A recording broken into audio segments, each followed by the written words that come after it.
The night started out as one of those predictably bad nights, with nothing but pain and anger to chew on, and then it got decidedly worse. Or was it better?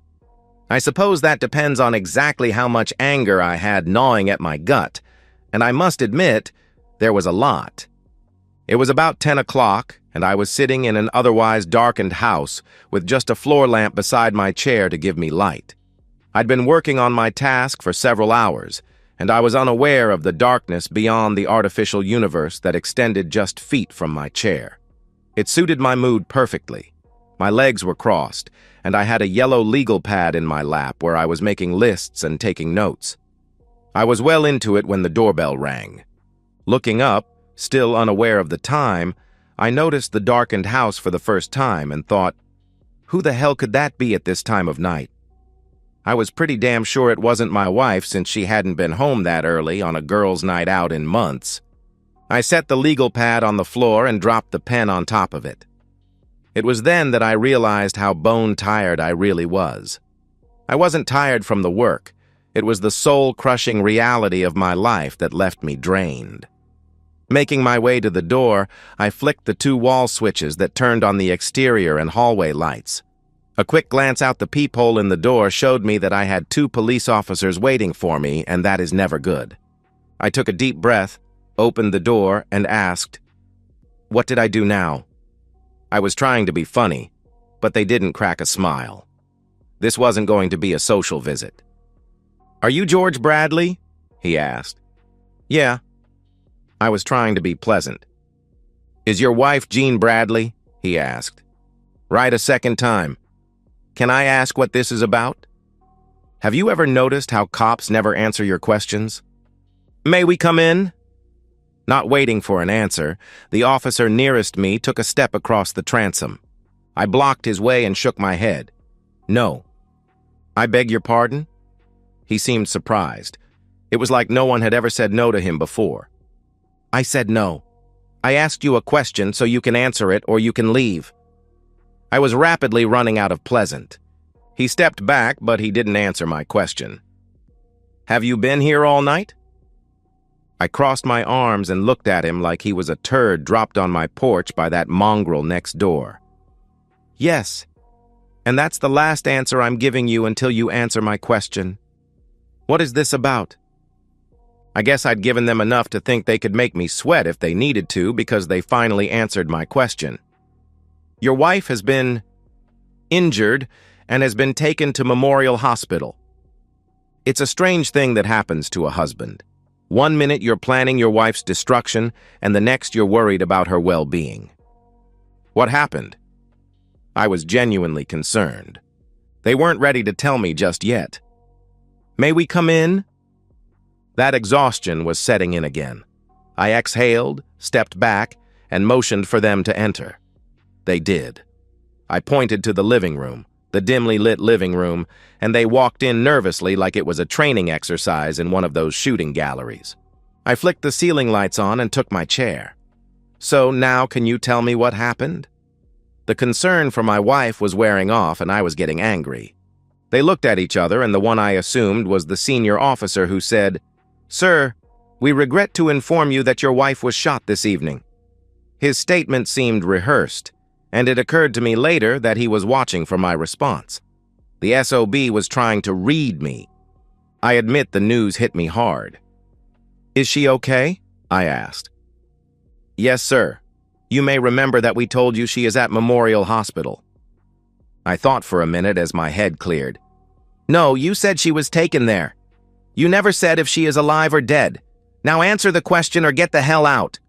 I was yelling by the time I finished that.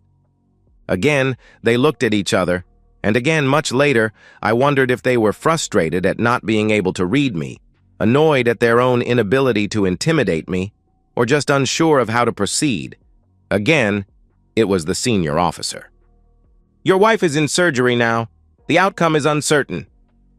To my great surprise, those 2 sentences hit me like a ton of bricks and knocked the wind right out of me. I started hyperventilating, a response that embarrassed me later. When I gathered my wits about me, the 2 officers were kneeling by my chair saying, "Breathe, breathe." and like a boob, I was nodding. My wife was shot? The damn woman was shot? Who besides me would want to do that? Did I just say that out loud? The two officers were still telling me to breathe, so I assume not. Is there anything more you can tell me? With my own brief crisis behind me, they both stood and resumed the same stance as before, but they were more forthcoming now. Your wife was in a motel room with a gentleman friend. As near as we can figure, his wife must have gained entry somehow. She probably just knocked on the door and he answered it without looking. Anyway, she emptied most of her clip into him and saved the last few for your wife. Fortunately for your wife, his wife doesn't seem to be an accomplished marksman. A few of her shots went wild, but others found their mark well enough. The boyfriend is dead, but they think your wife may make it. Wow. Once they finally start sharing information, they really let you have it all. That's when it hit me. So you're here to see if I was involved? Their expressions gave up none of their thoughts. We know who did the shooting, but there is always the question of additional involvement. Plus, we need to know that your wife is safe to come home when she's ready. I think that must have been the moment when I first smiled that entire night. She's been safe the past few weeks, so I don't know why that should change now, I answered. They both looked at me like I didn't get it. On impulse, I decided to give these two a little gift. I reached down to the side of my chair and the two officers tensed visibly. The younger one even put his hand on his weapon. Don't wet your underwear, kid. It's just an envelope. I handed them the manila envelope I'd had sitting by my chair and said, I saw my lawyer today. She gave me a list of things to do, and ironically, she told me to make some more lists. With that, I reached to the other side of my chair and held up the legal pad where I'd been making notes on the divorce. The senior officer opened the envelope and began to examine the photographs I had of my wife having intimacy with a man I'd never met.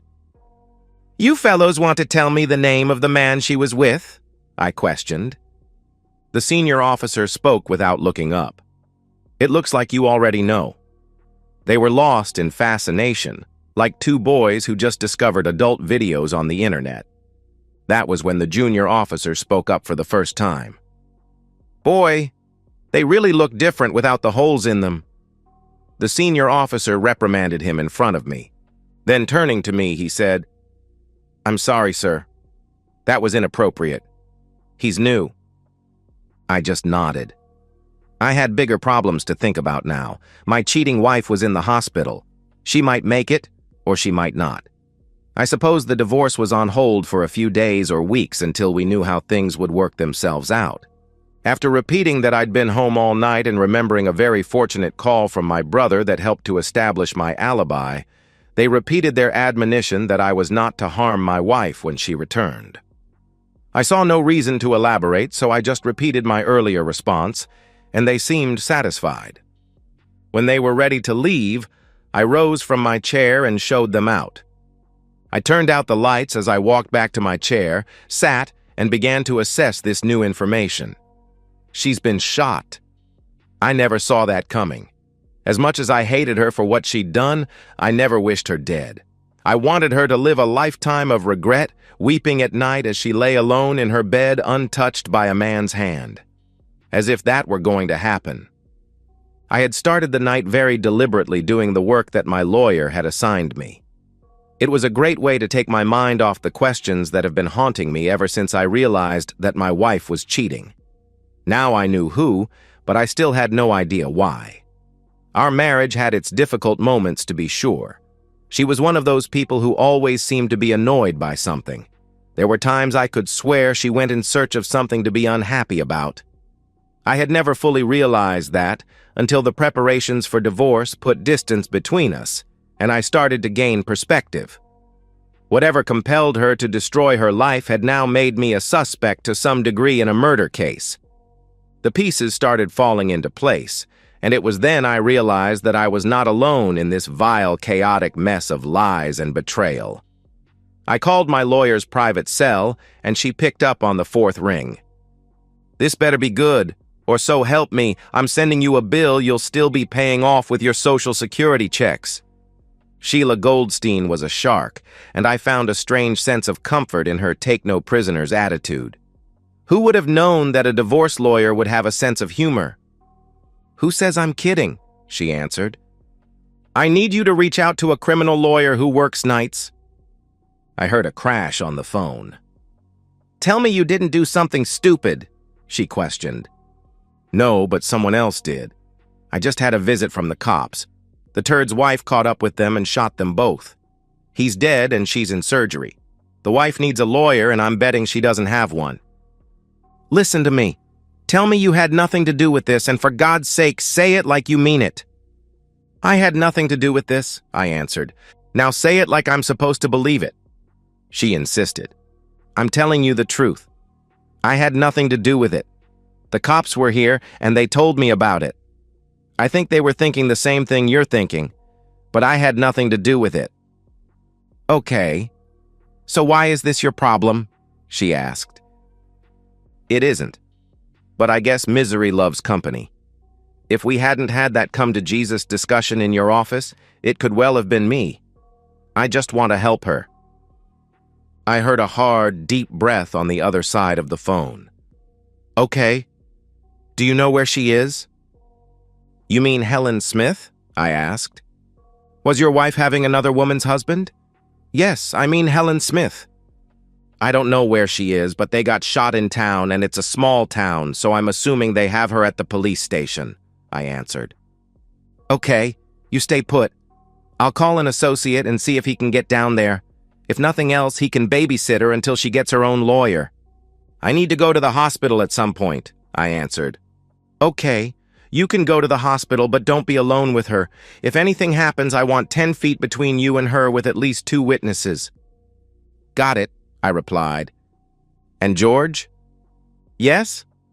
"I know you. You're conflicted. I'm sorry for what is happening, but you're not responsible, and it's going to be okay. You hear me?" She answered. "Yes, ma'am, I hear you," I replied. "Okay, go do what you need to do, but behave yourself." I hung up thinking, did I just say yes, ma'am? Why does she make me feel like a little kid? And why does it work so well? No matter. She's looking after me at a time when I feel lost, and she gives me direction. Now I needed to make her proud of me. I took a shower and changed. A few weeks ago, I would have rushed to be at her side, but Jean killed that love. Now I just had obligations to fulfill, and that included making sure she got proper medical care. And the hospital got our insurance information. The divorce could wait. I wasn't going to rend my clothes whatever the outcome, but I would finish my husbandly duties by ensuring that strangers did their jobs. As it turned out, I could have taken more time. She was in recovery when I arrived and sedated through the night. I gave them our insurance information, spoke with a surgeon who said that Jean was expected to live, and returned home. They would call me if there was any change, or when she was awake. It was long after midnight when I got home. I was exhausted but unable to sleep, so I ran through a mental checklist. Everything could wait until tomorrow, except for one very difficult task. I needed to call Jean's parents. I considered waiting until morning, but if she took a turn for the worse and they couldn't say goodbye, they would never forgive me. Whatever I thought of Jean, her parents were always good to me. So I picked up the phone and called. "Hello? Do you know what time it is?" her father asked. "Yeah, Joe, I know. I had to call. Jean has been injured and they've taken her to Memorial Hospital," I answered. There was a moment's delay as her father absorbed the information. "Injured? What do you mean, injured?" "Joe, she was shot tonight by her lover's wife," I replied. "Shot? What the hell are you talking about? Are you drunk? How did she get shot?" "No, Joe, I'm sober. The police were here earlier, and I've been to the hospital. She's out of surgery, and the doctor says she is going to be okay. They have her sedated, so there's no point in going there tonight. I just wanted you to know." "Are you with her now?" her father asked. "No, I'm home," I replied. "Shouldn't you be with her?" he questioned. I was too tired to get angry. Joe, did you hear me? She was shot by her lover's wife. You're insane. Jean doesn't have a lover. Yeah, Joe, she does, or she did. He's dead, but she's going to live, I answered. There was silence on the other end of the call, or silence of a sort, as I could hear Joe telling Marie what I'd told him. Eventually, Joe came back to the call. George, is there any chance you could be mistaken? About the cheating or the shooting? I asked. Well, both. No, Joe, I got suspicious and hired someone to watch her about 2 weeks ago. I was looking at photographs and transcripts when the police got here. I've been to the hospital and talked with her doctor. It's all true. There was silence again. What are you going to do? He asked. I'm sorry, Joe. I've already been to a lawyer. I'm divorcing her. George, can't you find it in your heart? I mean, she's been shot, and she's going to need you. He pleaded. I needed her too, Joe, but she was out screwing her lover. So that's it? He questioned. Basically, I'll make sure she is insured through all this, and I'm sure the lawyers will have more to say about finances and such, but I've been lied to too many times. In some ways, that's worse than the intimacy. She has lied right to my face, and she did it so well that I never knew. I never suspected. It took a moment for Joe to absorb that. So what tipped you off? He asked. It was just her being away all the time. We used to do things together, but these past few months she's always making plans that don't include me. I figured that I needed to see for myself, so I hired a guy, and he showed me what Jean was hiding from me. After that, my mind was made up. You know, her mom and I were looking forward to having grandkids. He sounded like a beaten man, and it cut me to the core. I knew they wanted grandchildren, and I wanted us to give them grandkids. I'm sorry, Joe, I really am. Will you do us one favor? He asked. I thought, here it comes. They want me to delay any decision until Jean is better and we can talk. To my surprise, that wasn't it. Don't be a stranger. Marie and I think of you as the son we never had. I don't want to lose you even if you divorce our daughter. I couldn't believe my ears. Through all that had happened, the betrayal, the evidence, the lawyer, the shooting, all of it, this is what made me cry for the first time. I love you guys too, Joe. I really do. I promise I'm not going anyplace. With that, we hung up. If I was bone-tired before, I was exhausted now. I lay down in my bed with my clothes still on and fell fast asleep. The morning sun woke me, but I wasn't ready to rise. I got up just long enough to pull the shade, strip, and climb back into bed for another 2 hours of much-needed but restless sleep. When I could sleep no more, I showered, dressed, and headed out for a bite before going to the hospital. It was about 11 when I got to Jean's room. Her parents were already there. She was awake and surprisingly alert. I expected her to be still sedated or drugged or something. But what did I know? I've never seen a gunshot victim before. I walked into her room expecting remorse. Boy, was I surprised. She took one look at me and exploded. You bastard! You jerk! You killed him, didn't you? You killed David! So much for, it was just intimacy. It didn't mean anything. Suddenly there were 2 nurses in the room walking quickly past me and 2 orderlies standing next to me. I guess they viewed me as a threat. I looked at her without an ounce of compassion in my heart. No, his wife killed him. I guess you 2 got sloppy, or maybe she's just smarter than I am. That took the wind out of her sails. She lay back in her bed and she began to weep. I was soon told to leave and happy to oblige. Walking down the hall, I wondered if I ever knew this woman. She clearly never knew me. As I approached the elevator, I was met by 2 security guards. Sir, may we speak with you? I looked at them and said, No, you may not. I have already spoken with the police, and they have cleared me. I am not going to let the screams of a lying, cheating woman give you permission to pretend you have any importance at all. You can call the police if you want, and I'll speak with them, but you'll just look like fools. It's your call, but if you touch me, I'll sue. By this point, I'd had enough. Tweedledee and Tweedledum looked at each other, not knowing what to do as I stepped into the elevator to leave. The police never bothered me again. Jean tried to get the police to charge me, but when the shooter was caught standing over the body and confessing repeatedly on the way to the station, there wasn't much more for them to do. The lawyer I hired for Helen Smith managed to get her into a psych ward instead of a prison cell, but I sometimes wonder if there is much difference. I visit her from time to time, and I find her as lucid as anyone I know. She once asked me, "Any chance you could smuggle in a hacksaw hidden in a box of chocolates?"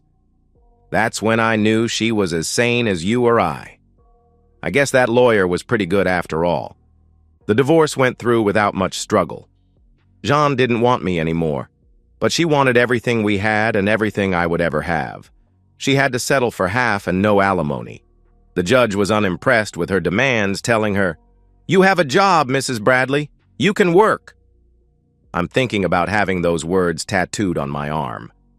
Looking back, what I remember most is a terrific lawyer who treated me like a child, guided me, scolded me, and kept me out of trouble. Two great in-laws that I still feel close to, and a judge with a lot of common sense. As for the ex-wife, I hardly think of her at all. And that's the end of today's story. If you enjoyed it, please give this video a thumbs up and drop a comment below. Your support helps the algorithm push my content further. If you're new to the channel, don't forget to hit that subscribe button. It really helps me keep creating more stories for you. Thanks for watching, and I'll see you in the next one.